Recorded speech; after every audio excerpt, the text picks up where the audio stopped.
The surge of people getting sick with COVID-19 in Nevada is finally slowing down, but the number of people still in the hospital remains high. More than 1,000 people are being treated throughout Clark County tonight. That's the bulk of patients across the state.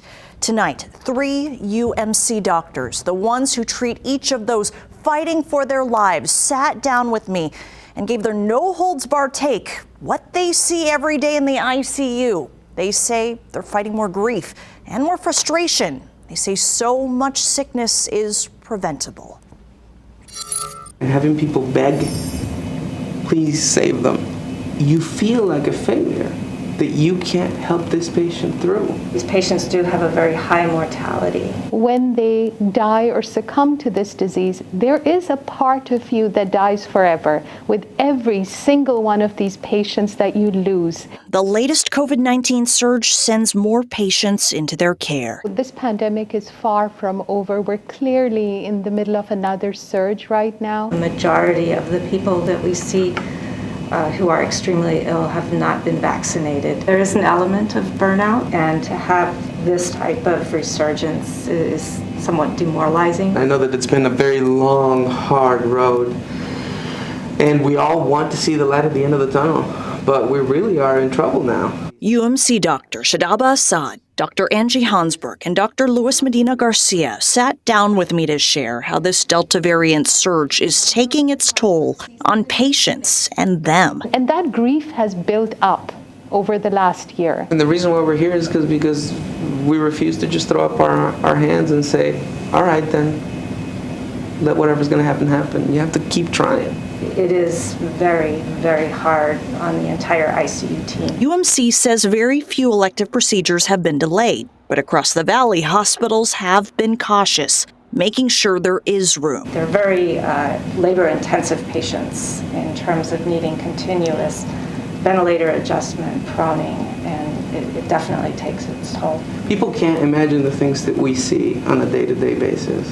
And we're not here to talk about scare tactics.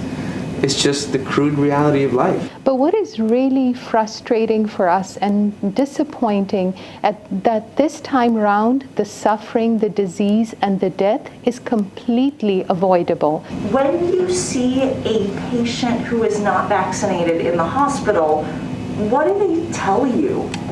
What do they say their reasons were? Almost every single one of them, with a rare exception, regrets that decision by the time they're admitted to the hospital. Honestly, a good 22% just did not have the necessary information to make the right decision, whether it was lack of knowledge about the vaccine, fear of side effects of the vaccine. Just didn't believe that COVID could be as devastating an illness as it is.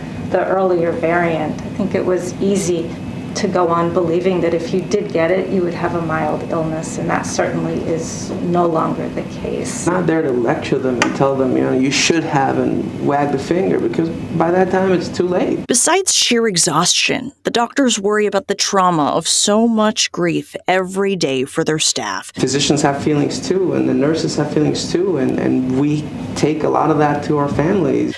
They also worry about the long-term damage of the virus in so many patients who will need rehab for months or years to come. The best thing you could do to support us is not need us.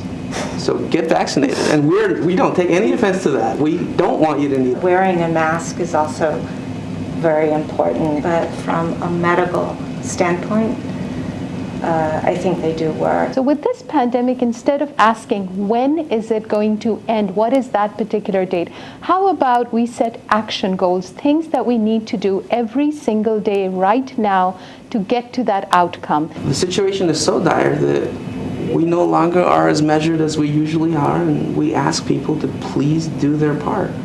We were heroes last year. This time it's your time to put on your cape. You just hear the frustration in their voice. Typically, doctors are more measured, but they see death every day, and they're tired of seeing cases that could be prevented. And we're going on 18 months, give or take, so it's been a long haul. They're looking for an end game here. Yeah. What about breakthrough cases? Are they seeing those? They are. It's a reality, but it's 90% are not vaccinated. That's what they are seeing. The Nevada Hospital Association says that's what we're seeing throughout Nevada, throughout Clark County. But if you do have the vaccine, you have more of a fighting chance. And we've heard this on Fox 5 Experts. We've heard this from various doctors. If you have antibodies, doctors have told me that you will walk out of the hospital sooner than someone who is not vaccinated, and you will recover quicker. It's a reality they are seeing every single day in the hospital. All right, Jacqueline, thank you.